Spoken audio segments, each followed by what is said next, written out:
રહ્યા છો મંતવ્ય ન્યૂઝ ને ગુજરાત એટ 10 સાથે હું અંકિતા। નજર કરીએ મહત્વપૂર્ણ સમાચારો પર। વડોદરાથી સમાચાર સામે આવી રહ્યા છે, જ્યાં સાવલી પંથકમાં મેઘરાજાની ધમાકેદાર એન્ટ્રી થઈ છે। ભારે પવન સાથે વરસાદી માહોલ છે તે જામ્યો છે। વીજળીના કડાકા ભડાકા સાથે વરસાદ વરસ્યો છે, જેમાં સાવલી, ગોઠડા, ટુંડાવ, કરચિયામાં વરસાદ છે તે વરસ્યો છે।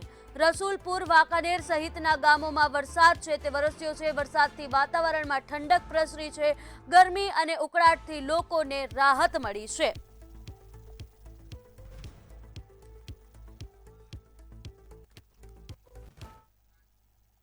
આણંદમાં પણ મેઘરાજાની ધમાકેદાર એન્ટ્રી થઈ છે। ધોધમાર વરસાદથી ગરમી અને બફારાથી રાહત મળી છે। આણંદમાં પણ વરસાદ છે તે વરસ્યો છે। આનંદ શહેર અને આસપાસના વિસ્તારોમાં વરસાદથી ખેડૂતોમાં ખુશીનો માહોલ છે તે જોવા મળ્યો છે। અસહ્ય ગરમી વચ્ચે મેઘરાજાની મહેર છે તે જોવા મળી છે અને વરસાદથી વાતાવરણમાં ઠંડક પ્રસરી છે।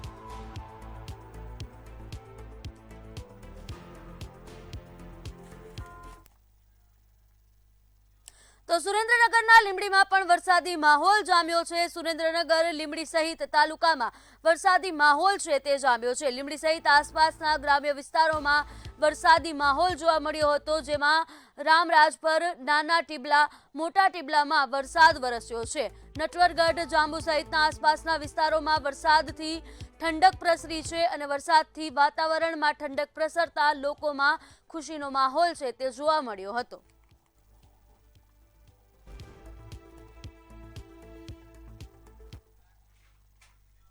હવામાન નિષ્ણાત અંબાલાલ પટેલે નિવેદન આપ્યું છે, જેમાં વિજ્ઞાન જાથાના જયંત પંડ્યાના આક્ષેપોને લઈને તેમણે પ્રતિક્રિયા આપી છે। આગાહી ગ્રહોની દ્રષ્ટિએ હું કરું છું તેવું તેમના દ્વારા કહેવામાં આવ્યું છે। મારે ખેડૂતો સાથે લેવા દેવા છે, મારી આગાહી ખેડૂતો માટે છે તેવું અંબાલાલ પટેલ દ્વારા જણાવવામાં આવ્યું છે। ખેડૂતોના હિત માટે હું આ કામ કરું છું, વિજ્ઞાન સાથે સંકળાયેલી આગાહી જ કરું છું।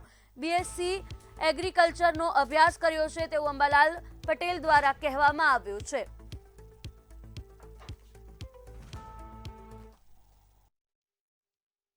જય પંડ્યા ઘણી વખત અંધશ્રદ્ધા નિર્મૂલન માટે તેમનું કામ સરાહનીય છે, પરંતુ અમારે તો જવાબ ખેડૂતો સાથે લેવા દેવા છે।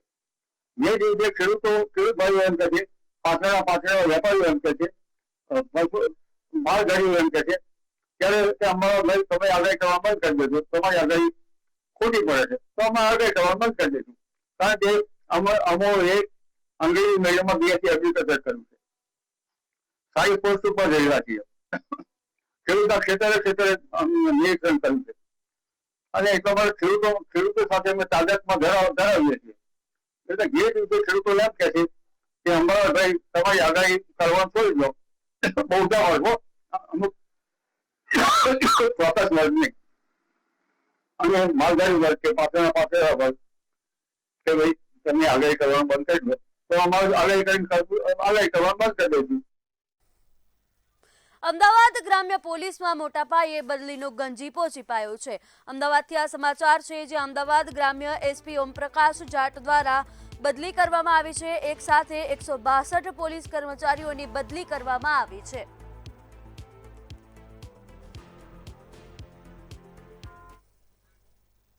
આગળ સુરતથી સમાચાર સામે આવી રહ્યા છે, જ્યાં ટેટ પરીક્ષા વિરોધ મુદ્દે ઉગ્ર પ્રદર્શન કરવામાં આવ્યું છે। જૂના શિક્ષકોએ ટેટમાંથી મુક્તિ આપવા માટે માંગ કરી છે। 15 થી 20 વર્ષ જૂના શિક્ષકોના ભવિષ્ય પર ખતરો છે તેવું તેમના દ્વારા જણાવવામાં આવ્યું છે। કાયદેસર નિમણૂક છતાં નવા નિયમોથી ફટકો લાગ્યો હોય તેવું તેમના દ્વારા જણાવવામાં આવ્યું છે। સરકાર ટેટનો કાયદો પરત ખેંચે તેવું શિક્ષક સંઘ દ્વારા કહેવામાં આવ્યું છે અને ઉગ્ર વિરોધ પ્રદર્શન કરવામાં આવ્યું હતું।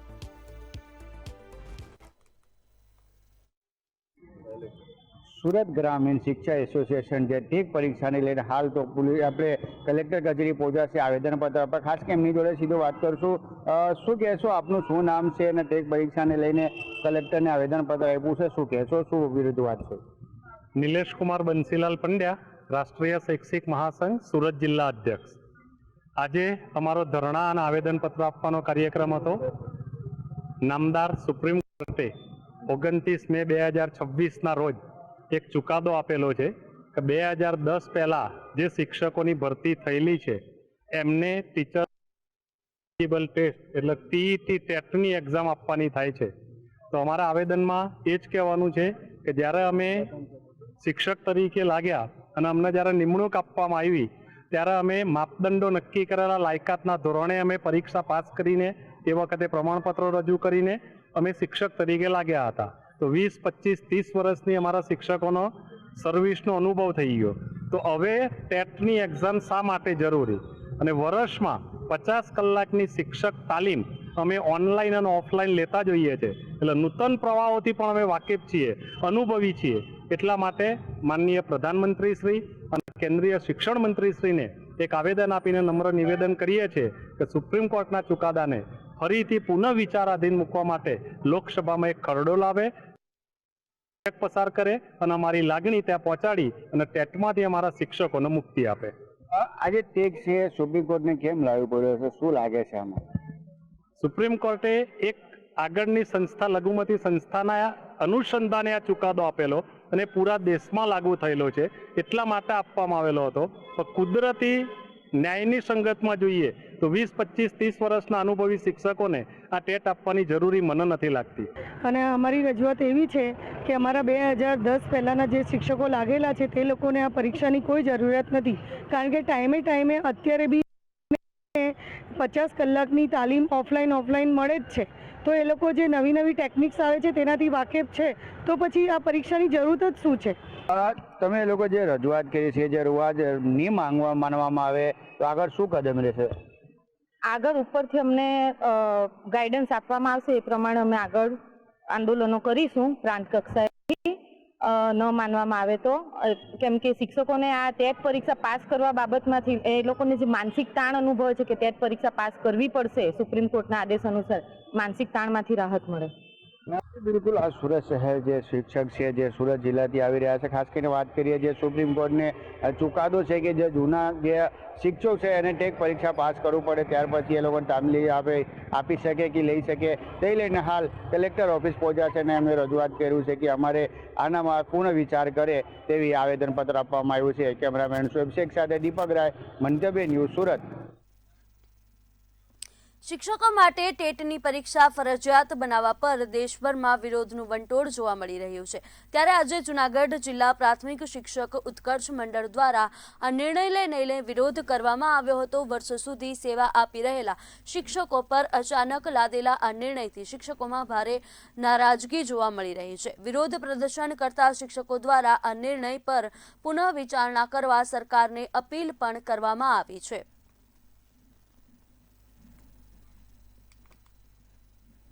શિક્ષક તાલીમથી સજ્જ થઈ અને એના વર્ગખંડમાં જે છે એ અભ્યાસ આપે છે. તો શિક્ષણની જે શિક્ષકોને સમર્પણ છે, એના અનુભવ છે, એના સેવાના જે દિવસો છે એ પણ ગુણવત્તાનો જે ભાગ છે. ત્યારે રાજ્ય સરકારે જે ટેટ ફરજિયાતનો જે અમલીકરણ કર્યું છે, જે આદેશ કર્યો છે એ કુદરતી ન્યાયના સિદ્ધાંતને સુસંગત નથી.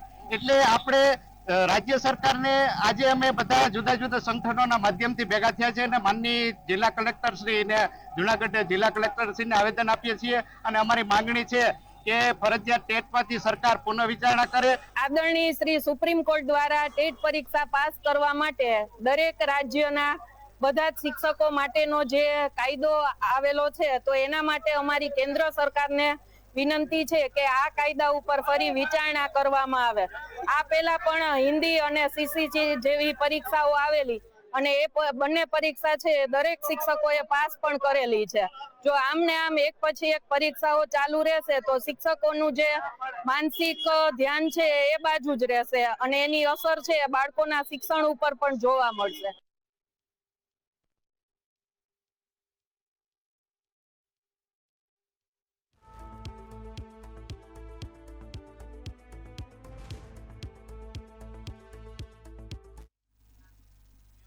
આગળ અમદાવાદથી સમાચાર સામે આવી રહ્યા છે, જે અમદાવાદમાં પણ વરસાદની એન્ટ્રી થઈ છે. વાતાવરણમાં અચાનક પલટો આવ્યો અને તે બાદ વરસાદ છે તે વરસ્યો છે. અમદાવાદમાં પણ મેઘમહેર જોવા મળી છે. શહેરના વિવિધ વિસ્તારોમાં વરસાદી ઝાપટા છે તે જોવા મળ્યા છે. ગરમી વચ્ચે વરસાદી ઝાપટાથી વાતાવરણમાં ઠંડક પ્રસરી છે.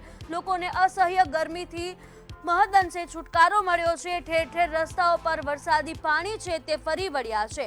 અસહ્ય ઉકળાટ બાદ વરસાદ પડતા લોકોમાં ખુશી છે તે જોવા મળી રહી છે। અમદાવાદમાં પણ અનેક વિસ્તારોમાં વરસાદી ઝાપટા છે તે જોવા મળ્યા છે। વાતાવરણમાં અચાનક પલટો આવ્યો હતો અને ઠેર ઠેર વરસાદી ઝાપટા જોવા મળ્યા હતા। શહેરના વિવિધ વિસ્તારોમાં વરસાદ છે તે નોંધાયો છે। તો અસહ્ય ગરમીથી અમદાવાદ વાસીઓને ક્યાંક થોડીક એવી રાહત મળી છે અને અમદાવાદમાં ઠેર ઠેર વરસાદી માહોલ છે તે જોવા મળ્યો છે। વધુ વિગતો સાથે સંવાદદાતા અનિતા પરમાર આપણી સાથે ફોન લાઈન પર જોડાઈ ચૂક્યા છે। જી અનિતા, અમદાવાદમાં ક્યાંક છૂટો છવાયો વરસાદ છે તે જોવા મળી રહ્યો છે। આગાહી મુજબ હવે રાજ્યમાં ધીમે ધીમે વરસાદની એન્ટ્રી છે તે શરૂ થઈ રહી છે, શું કહેશો?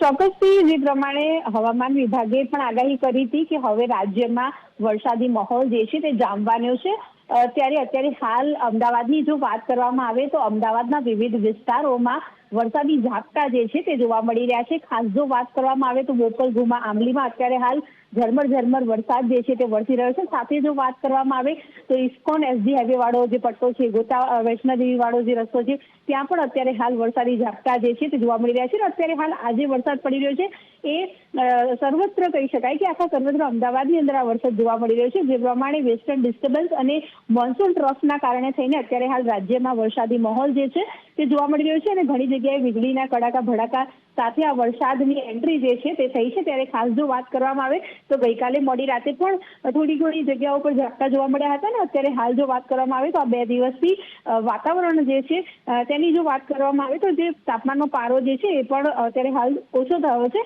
અને જે કહેવાય છે વાતાવરણ જે છે ખુશનુમા બન્યું છે અને ઠંડકવાળું વાતાવરણ પણ જોવા મળ્યું છે। ખાસ જો વાત કરવામાં આવે તો દક્ષિણ ગુજરાતમાં વરસાદની આગાહી કરવામાં આવી છે અને આજે વહેલી સવારે પણ વાદળછાયું વાતાવરણ હતું અને સાંજે જે છે તે ઘણી જગ્યાએ પવન ફૂંકાયો હતો ને હમણાં જો વાત કરવામાં આવે તો સમગ્ર અમદાવાદમાં વરસાદી ઝાપટા જે છે તે જોવા મળ્યું છે। સાથે પવન ફૂંકાવાની સાથે ગાજવીજ સાથે ઘણી જગ્યાએ આ વરસાદ જે છે તે પડી રહ્યો છે।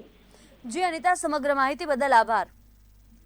તો અમદાવાદના અનેક વિસ્તારોમાં વરસાદી ઝાપટા છે તે જોવા મળ્યા છે। વાતાવરણમાં પલટો આવ્યા બાદ વરસાદ નોંધાયો હતો અને અસહ્ય ગરમી અને બફારાથી શહેરવાસીઓને મહદઅંશે રાહત મળી છે।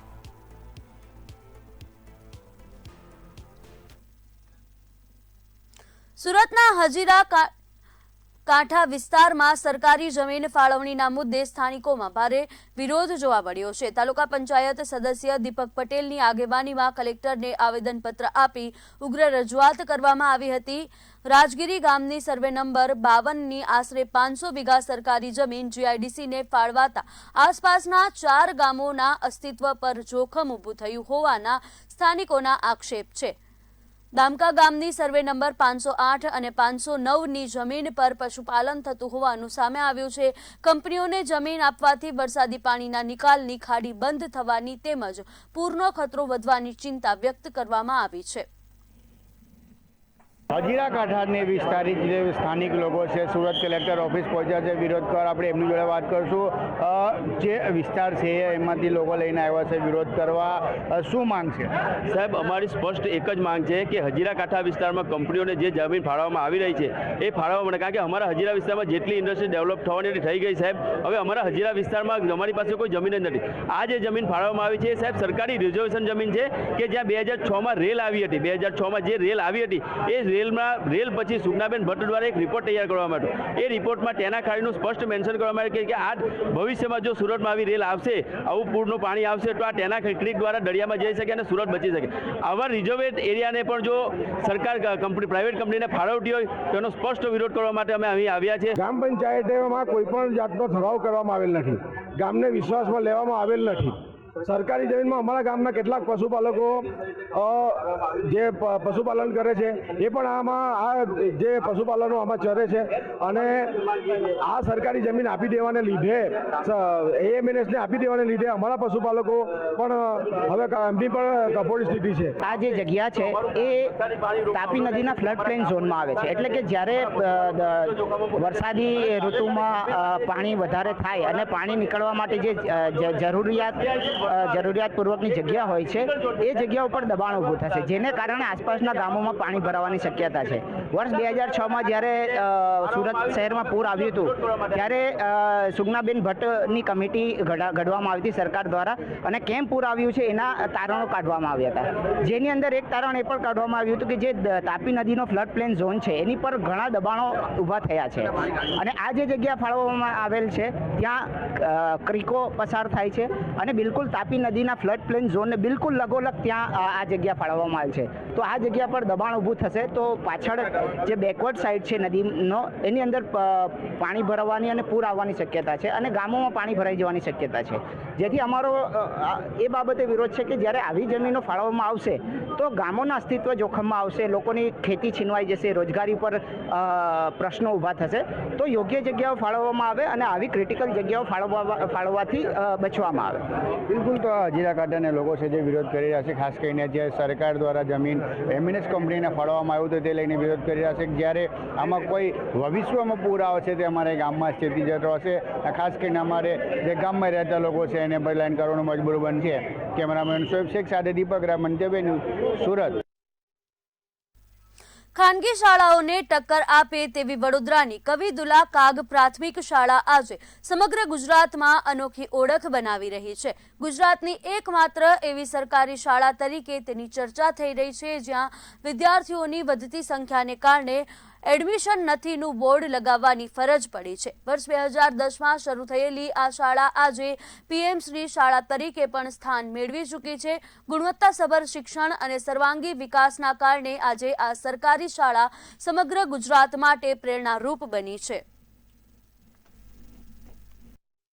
અમારે સરકારશ્રીના નિયમ મુજબ પહેલા બાળકોને જમાડતા પહેલા જે ભોજન આવે એની ગુણવત્તા ચકાસવી પડે અને જોવું પડે કે બાળકો જમી શકે એવું યોગ્ય છે અને એની ગુણવત્તા યોગ્ય છે. જો યોગ્ય હોય તો બાળકોને અમે જમાડીએ. એટલે અમે ભોજન ટેસ્ટ કરી અને પછી એનું રજીસ્ટર બનાવ્યું છે, એ રજીસ્ટરમાં સાઇન કરીએ અને બાળકોને પછી જમવા બેસાડીએ. સારી હોય છે, ચોખ્ખાગીની, એકદમ ચોખ્ખાગીની. દેખો, તમે ચાખીને દેખો, ખાલી ચોખ્ખાગીની સુખડી બધા જ ખાય મોસ્ટલી. હા, દેખી લેજો, ચોખ્ખાગીની જે સુખડી રોજ આપે છે. હા, રોજ આપે છે, આટલી ડબ્બો ભરીને. અમને અહીંયા પૌષ્ટિક ખોરાક આપવામાં આવે છે. અમારી શાળામાં દરરોજ અલગ અલગ ભોજન આવે છે. સોમવારે દાળ ઢોકળી, મંગળવારે મોક્ષ શાક હોય છે, બુધવારે વેજ પુલાવ, ગુરુવારે રાઈસ, શુક્રવારે શાક રોટલી, શનિવારે વેજ પુલાવ હોય છે. કેવું હોય છે ક્વોલિટી? સારી હોય છે. અમને પૌષ્ટિક ખોરાક હોય છે અને જેમાંથી આપણને પ્રોટીન મળે છે. મેડમ બનાવે છે એના આ સ્માર્ટ બોર્ડ પર અમે જી શાળાના બધા વિડીયો પ્રવૃત્તિઓ કરીએ છીએ અને આ સ્માર્ટ બોર્ડ પર અમે જે શીખીએ છીએ એ અમને ફરીથી રિવિઝન કરવાનું રહેતું નથી, કારણ કે આમાં અમે એકવાર શીખીએ તો એ મગજમાં બેસી જ જાય છે, એટલે અમારે ઘરે જઈને રિવિઝન કરવું પડતું નથી. પ્રાઇવેટ શાળામાં ફી લઈને બનાવે છે છતાં બી સારું બનાવતા નથી. અહીં સરકારી અમને યોજના સારી મળે છે, બધી રીતે સુવિધા મળે છે. છોકરાઓને કપડાથી માંડીને શૂઝ છે, કપડાં છે, બધી સુવિધા અમને પ્રાપ્ત થાય છે અહીંયા.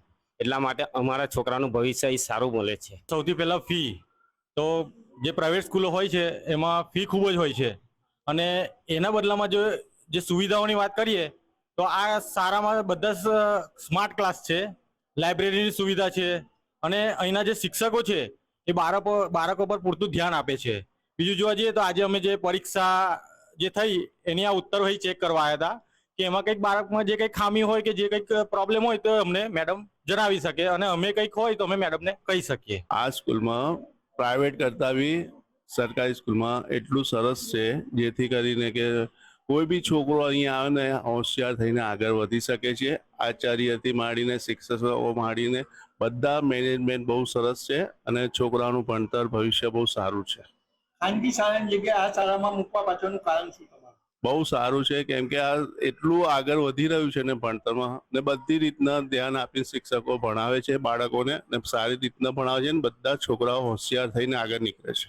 ગુજરાતની એવી સરકારી શાળા મંતવ્ય ન્યૂઝ બતાવવા જઈ રહ્યું છે જ્યાં એડમિશન નથી તેવા બોર્ડ લાગ્યા છે. હા, વાત છે સંસ્કારી નગરી વડોદરાની.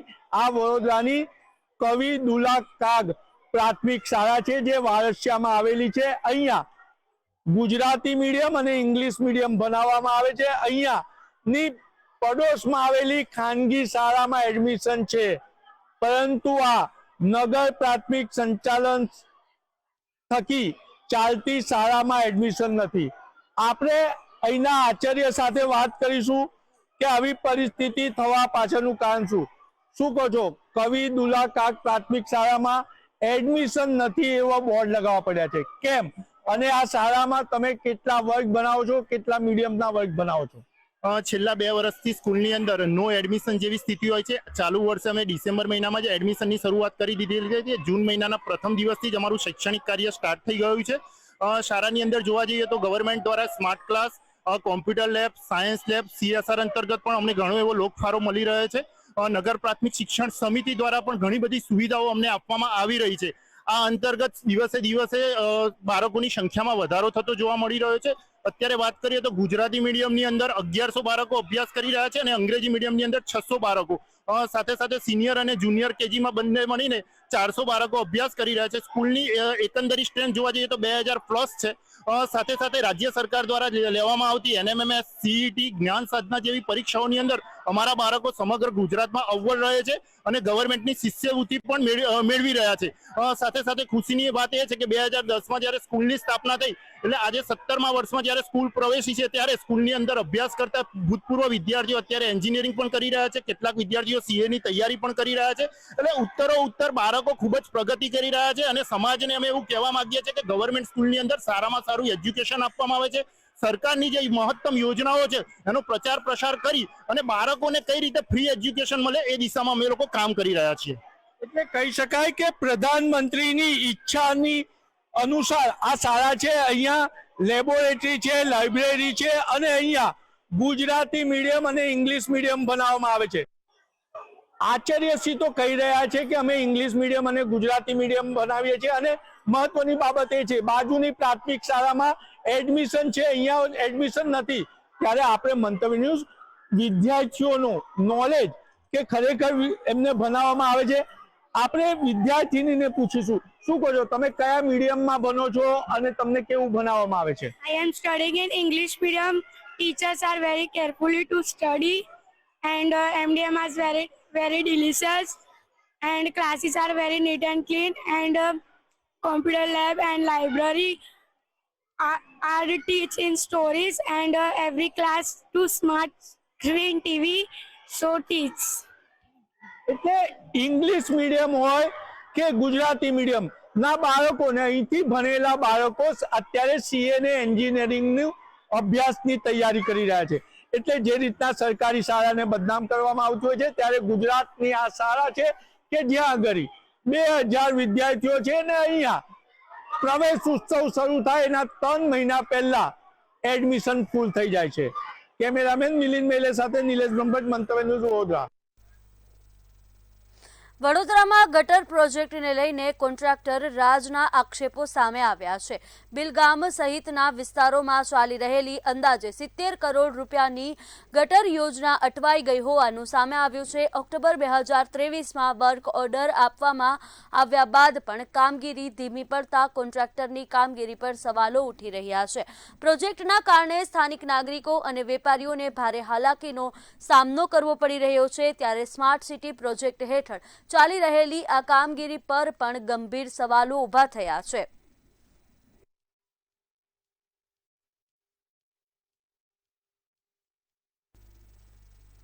ભાવનગરની સરકારી મેડિકલ કોલેજમાં રેગિંગની ઘટનાના ઘેરા પ્રત્યાઘાત પડ્યા છે.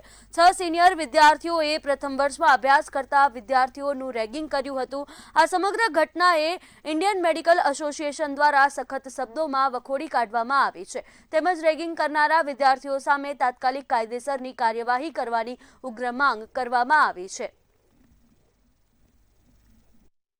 ભાવનગર સોટી હોસ્પિટલના ઓર્થોપેડિક ડિપાર્ટમેન્ટની અંદર આવી અવારનવાર ઘટના બને. એ ઘટનાને IMA ભાવનગર સખત શબ્દોમાં વખોડી નાખે. ડોક્ટર ફેટર્નિટી માટે એક કલંકરૂપ છે.